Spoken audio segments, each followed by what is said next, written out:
Väikestest asjadest võib väga palju rõõmu tunda, näiteks maastikuarhitekt, kui ta saab endale korralikud töörõivad või õmblejaks õppiv neiu korraliku õmblusmasina, on see suur õnn ja selleks on aga tarvis raha ja SEB heategevusfond on just see koht, kes siis selliseid noori, kellel see peretoetus ei ole nii suur, kes on kasvanud eestkosteperedes, hooldusperedes, turvakodudes või asenduskodudes, aitabki neid noori inimesi ja meil on täna hommikul Kati Käpp, SEB heategevusfondi projektijuhti ja Margit Randaru, Tallinna lastekodu Kopli keskuse juhataja. Tere hommikust!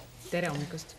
No kõigepealt, mismoodi te need noored inimesed üles leiate, sest ma kujutan ette, et tegelikult neid, kes õmblejaks õpivad ja korraliku õmblusmasinat vajavad, on ju rohkem, kui teie suudate aidata. Jah, seda kindlasti.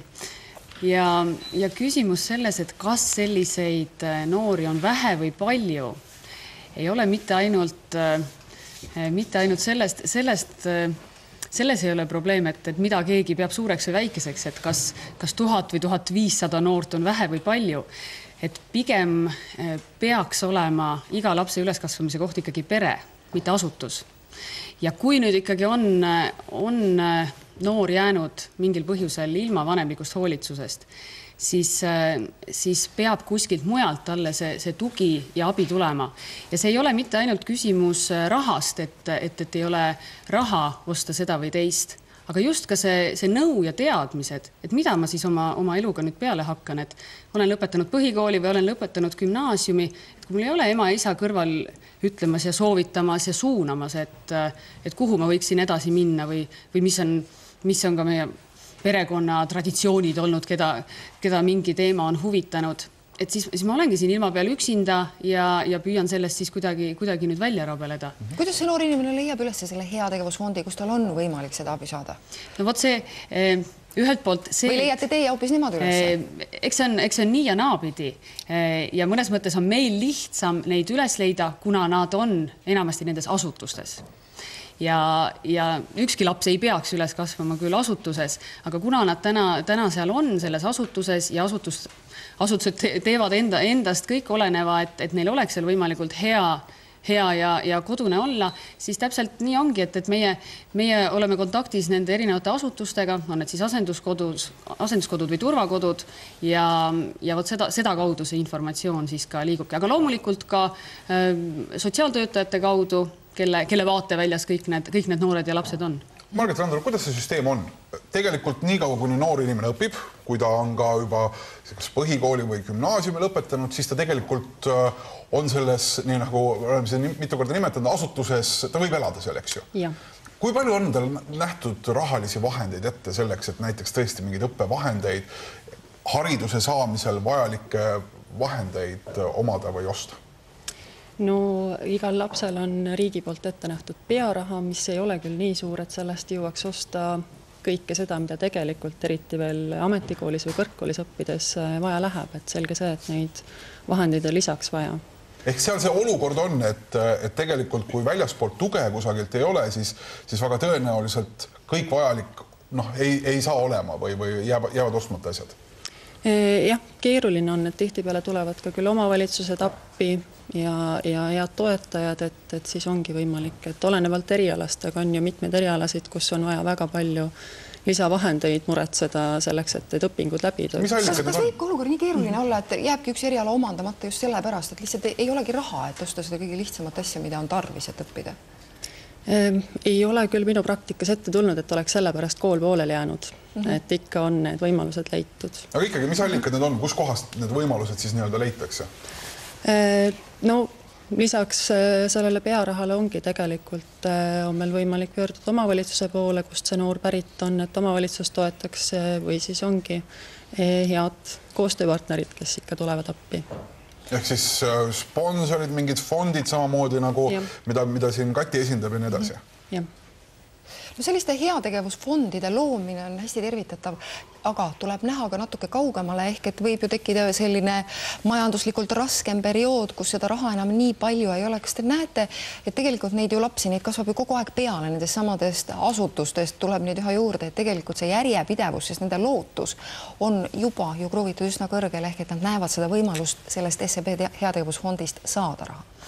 Sellepärast olemegi meie fondiga püüdnud püüdnud neid noori aidata niimoodi, et mitte ei ole ainult see raha, mis siis nende pangakontole laekub või mille eest nad saavad siis osta omale vajalikud vahendid või tasuda selle õppemaksu, vaid just, et me püüame neile anda ka võimalikult palju nõu ja teadmisi selleks, et ise oma eluga hakkama saada. Sest päeva lõpuks ongi ju eesmärk ikkagi see, et kõik need noored saaksid ise oma eluga hakkama, mitte ei jääks sõltuma sotsiaalsüsteemist ja sõltuma toetustest, riigi toetustest või mis iganes toetustest, et meil oleksid ikkagi iseendaga toime tulevad kodanikud, nad ju loovad oma pere, tulevad lapsed, et nad peavad ju kõige sellega ju ise tegelikult toime tulema. Ja võt sellepärast ongi see stipendium, mida me nüüd teist korda jagasime, eelmisel sügisel me seda alustasime. Me alati kutsume kõik stipendiumi taotlejad kokku ja korraldame neile sellise, no me oleme nimetanud seda karjääripäevaks, aga tegelikult on ta pigem selline valikute toetamise päev. Et just see noor, kes on läinud õppima siis kuhugi ametikooli või on ta kõrgkooli tudeng, et ta saaks enda kohta rohkem teada, kas see eriala, mille ta on valinud, kas see talle sobib, kas see pakub talle huvi, mis on tema tugevad küljed, mis on tema nõrgemad küljed, mida ta võib-olla võiks tugevdada ja kuidas siis eesseisvas tööelus hakkama saada, mismoodi konkureerida teiste tööturul olevate inimestega. Te ei tee väga vahet, kas ta tahab minna kõrgkooli edasi või siis kutseõppesse? Ei, meie selle vahet ei tee ja meil on taotlejate hulgas nii kõrgkooli tudengeid kui ametikoolis õppivaid noori. No, mille järgi te selle valiku teete, sest et selle fondi suurus on 30 000, see on aasta peale, ma saan aru, kui te niimoodi aeg-ajalt mõtlete, siis see tuleb veel kuidagi ära jagada ja nii edasi. Sest ilmselgelt ju tõenäoliselt ei jagu, kui kõik soovijad avaldaksid tahtmist. Jah, valik tuleb teha ja valik tulebki tegelikult selle põhjal, et kui hästi iga noor oskab oma vajadust põhjendada. Sellepärast, et kui meie võtame kõik need taotlused ette, siis meie jaoks on nad kõik ühed taotlejad. Me ei erista kedagi teisest. Me ei tea, kui hull olukord tegelikult sellel või teisel noorel on. Et täpselt see, et kui hästi ta oskab oma põhjendused kirja panna, milleks tal seda raha tarvis on, mis ta arvab, et sellest nüüd muutub, kui ta selle stipendiumi saab. Ja võt seda sama oskust, ütleme seda motivatsiooni kirjutamise oskust ja põhjendamise oskust oleme püüdnud ka samamoodi siin Tiina Saare abiga just ka neile noortele õpetada. Margit, aga tulebki aidata neid noori tõepoolest, et nad oskaksid oma otsust, oma seda palvet raha saada või toetust saada põhjendada, et ega see ei tule ju lihtsalt, et võtan paberi ette ja panen kirja, mis ma sellest asjast arvan, et tegelikult tuleb neid aidata. Jah, loomulikult see käib koos töötajaga vähemasti esialgu ja see ongi just positiivne sellise stipendiumi puhul ka, et see ei tule lihtsalt niisama kusagilt noorele raha palun tee, mis tahad, vaid ta peab ise selleks vaeva nägema. Ja ta peab tulema ka väga motiveeritud seda raha õigesti kasutama ja et sellest oleks rohkem. Aga see noor peab pöörduma siis nii-öelda selle täiskasvanud inimese poole ikkagi sellise väga põhjendatud otsusega, eks ole, et mitte, et ma mõtlen, et mul oleks midagi vaja, et paneme selle kirja, äkki läheb õnneks. Tegelikult on ikka nii, et eks esimene kord ikkagi töötaja noor koos mõtlevad, et mida ja milleks ja kuidas seda teha, et selge see, et sellel noorel ei ole ka lihtsalt niisama ei tule see hea mõte või ei ole ka tihtipeale seda julgust, et üldse, et kas nüüd mina võiksin üldse kandideerida, et neid on vaja ka selleks motiveerida. Margit, milline võiks olla see ideaalne lahendus, sest nagu me aru saame, siis ikkagi jääb praegu neid noori, kes tegelikult ei saa selle jaoks alati raha ja see on natukene ebakindel. Küsida siit, küsida sealt 3., 4. kohast. Milline süsteem peaks olema? Ega tegelikult ma ei saagi öelda, et nad ei saa raha. Tegelikult need, kes on tublid ja hakkajad, kellel on tõesti motivatsioon õppida, tegelikult ei ole nad keegi päris ette jäänud. Siia te tõmbate juba vahed. On ühel pool olijad ja teisel pool olijad, et mis me nende teistega siis teeme? Jah, et on neid noori, keda on väga raske motiveerida üldse õppima. Et paraku nemad tulevad sellisest keskkonnast, kus haridus ei ole olnud väärtus, et nende väärtushinnangud on natuke teised. Ja seda enam nad ei saa siis ka toetusraha hiljem, ma saan aru. Jah. Et aidatakse ikkagi neid, kes tahavad, et neid aidatakse. Jah, nii ta paraku on, et nende teistega, eks me katsume igatepidi motiveerida, et nad üldse, et neil tekiks see soov üleüldse õppida ja oma eluga midagi peale hakata. Mida ma lisan veel, et mida meie selle stipendiumi puhul tahame rõhutada, on ka see, et me ei vaata selle noore õppeedukust. et me tahame küll näha tema hinnete lehte, et ta on edasi jõudnud oma õpingutega, aga me ei tee mingisugust pingerida hinnete põhjal, et kes on nüüd läbinisti viieline või A-line, et need nüüd kindlasti saavad selle stipendiumi, et oluline on see, et sa teed oma asjad ära, aga et see ei ole oluline, et see nüüd kindlasti hindele 5 on tehtud.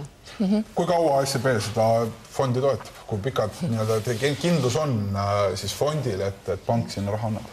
No SEB heategevusfond on MTÜ, kelle üks suurtoetaja on SEB Pank ja SEB Pank on öelnud, et leping on 10 aasta peale, aga panga kõrval on meil pea 7000 head eestimaalast, kes iga kuu leiavad võimaluse toetada vanemliku hoolitsuseta lapsi ja ma pean ütlema, et nende heade eestimaalaste hulk on aasta-aastalt kasvanud ja just tänu sellele me saime ka selle stipendiumiprogrammi eelmisel aastal ellu tuua.